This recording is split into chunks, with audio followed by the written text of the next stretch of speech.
لو حابب تتفرج على ملخص اول 12 حلقة هتلاقيهم في اللينك اللي فوق ده. علي ما بقاش قدامه حل تاني غير انه ينقذ دلال وزينات ويبعد عنهم اباظة، وقدر انه يجمع كمية دهب تساوي لها 1000 جنيه في الاربعينات، وراح وياهم لشلهوب، وشلهوب قال له عدي عليا بالليل احضر لك الفلوس.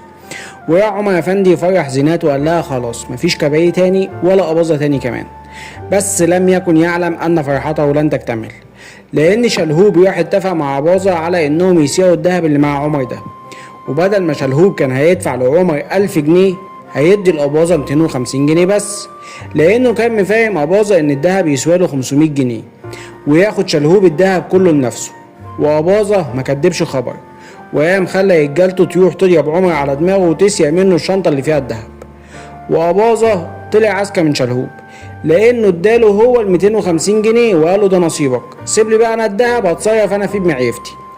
وعمر ما بقاش عارف يعمل ايه، وكل ما تيجي تتحل تتعقد اكتر، لحد ما دلال قالت له ايه رايك تيجي نراهن في سباق الخيل، ده تهامي كان على طول بيكسب فيه. فعمر جات له فكره جهنميه، بدل ما بيراهنوا على الحصان اللي بيكسب كل مره، المره دي هيراهنوا على اوحش حصان في السبق اللي بيطلع الاخير كل مره، وهيراهنوا بكل الفلوس اللي معاهم كمان.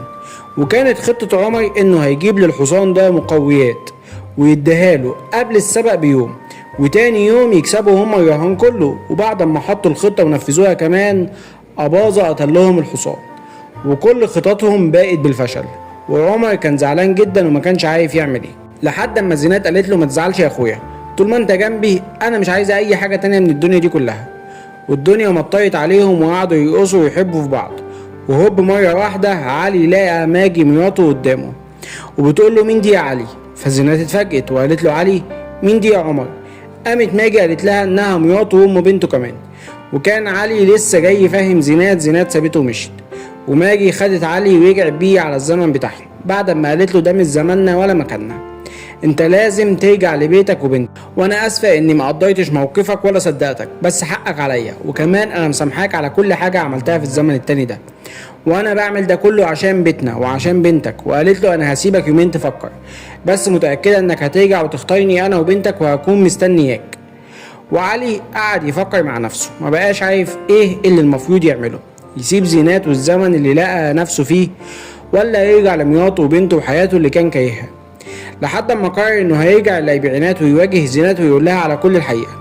ولما زينات ما صدقتهوش قام خدها معاه البيت ودخلها السيداب كمان وقال لها انه من زمن تاني. ولما مشوا في السيداب شويه شكل زينات بدا يكبر وخافت ورجعت تاني.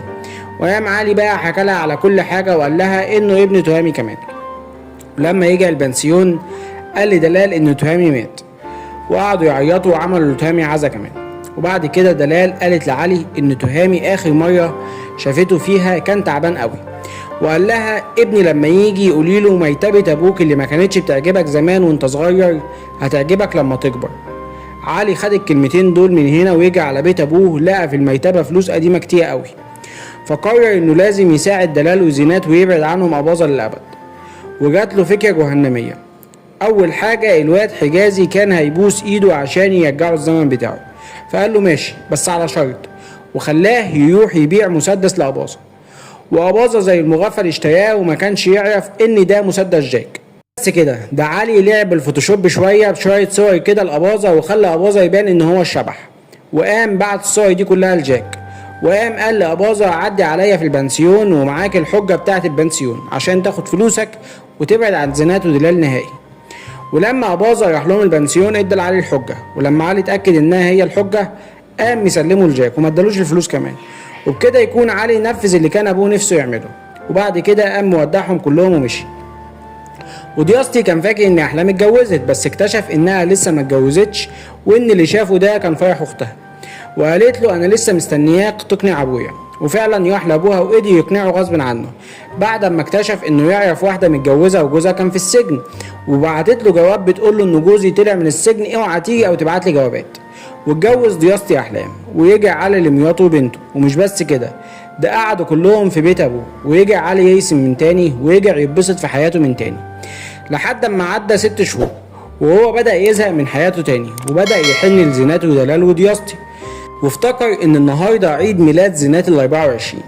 فراح لها البنسيون لقاهم بيحتفلوا بعيد ميلادها فعلا، ودخل وسطيهم وكان مستنيهم كلهم ياخدوه بالحضن، بس اكتشف ان ولا واحد فيهم يعرفه اصلا، واكتشف ان اباظة لسه بيرخم عليهم، واكتشف برضه ان يرجع بالزمن لتاريخ قديم، وانه ما كانش عيد ميلاد زينات ال 24 زي ما هو كان فاكر، طلع عيد ميلاد زينات ال 23. فقام سابهم كلهم ووقف يتفرج عليهم من بره، وكان في نظرات اعجاب بينه وبين زينات لحد اما جه الواد الصغير وسرق محفظته من تاني. وتفسير اللي حصل ده بكل بساطة ان السرداب ده بيودي على سنة 1943 لا اكتر ولا اقل، بمعنى ان علي كان هيفضل يكرر في الحدث نفسه كل سنة، يعني كل سنة هيرجع يلاقي اباظة بيرخم على دلال وزينات، يرجع يلم لهم فلوس من اول وجديد، وبعد كده يرجع بالزمن تاني ويلاقي اباظة بيرخم عليهم من تاني ويرجع يلم لهم فلوس من تاني، وهكذا. والقفله دي بتخلي النهايه مفتوحه قدام جزء تاني، وبيخلص المسلسل على كده. فلو عجبك الفيديو ما تنساش تعمل لايك وشير وسبسكرايب وتعمل كومنت عشان اكمل، ولو ما عجبكش الفيديو ما تنساش تعمل ديسلايك وشير وسبسكرايب برضه، بس تعمل كومنت عشان ابطل.